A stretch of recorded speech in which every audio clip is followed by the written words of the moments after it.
Hello friends welcome to our channel. तो friends ये video माध्यम आपण मानक पई एक बहुत बड़ अपडेट रखा जाइछि।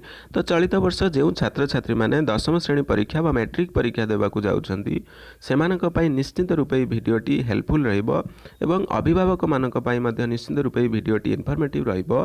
कारण ये वीडियो माध्यम रे मु आपण मानक सहित शेयर करिवि जहाँ आपण मानक पई लेटेस्ट अपडेट रखा जाइछि गणशिक्षा विभाग तरफ जे आपणकर मैट्रिक बोर्ड एग्जाम रो आपणकर जहाँ एग्जामिनेशन सेंटर रिगार्डिंग तो से रिगार्डिंग संपूर्ण इनफॉरमेशन आपण पाइबे ये वीडियो माध्यम रे। ता पूर्व आपण मानकु रिक्वेस्ट जदि आपण माने हम चैनल को फर्स्ट टाइम व्यू करचंती सब्सक्राइब करी बेल आइकन प्रेस कर दियंतु फॉर ऑथेंटिक एजुकेशनल अपडेट।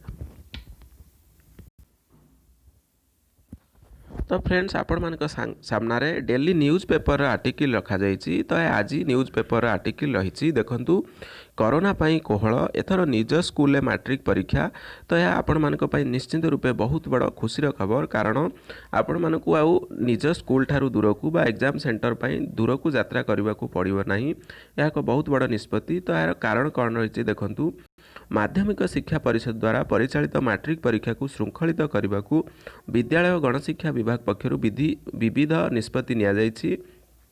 किछि दिन पूर्वे दशम छात्र छात्री पाठपढ़ा आरंभ होता बेले फॉर्म पूरण फी सरकार छाड़ कर देथिले। तो छात्र छात्री को विभाग पक्षर मागणारे प्रश्न उत्तर संबलित पुस्तिका जोगाई देवाक निष्पत्ति नहीं। तो आपण मैंने जानी गतकाली जहाँ बहुत बड़ा अनाउंसमेंट करा जायतिला जे आपण मानकु मागणारे टेस्ट पेपर मध्य जोगाई दिया जिवो बीएससी तरफ देखंतु। तेबे कोरोना जोगु बीएससी अधीन थिबा समस्त स्कूल को आपणकर गणशिक्षा विभाग तरफ तेबे कोरोना जोगु जेबोली छात्र छात्री असुविधा न भोगिबे सेथिपाई एथर निज स्कूल समस्त परीक्षार्थी परीक्षा देवा व्यवस्था करा जायथिबा जणा पड़िछि।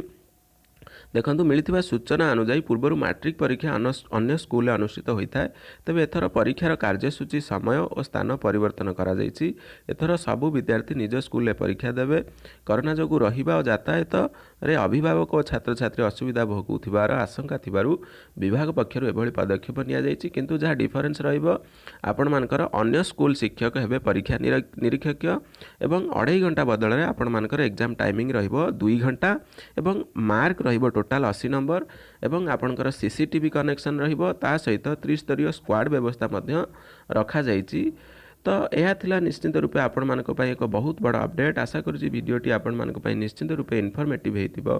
जदि आपण आम चैनल को ए पर्यंत सब्सक्राइब करना सब्सक्राइब करंतु वीडियोटी को सांगसाथी मानक सहित शेयर करंतु। Thank you. जय जगन्नाथ।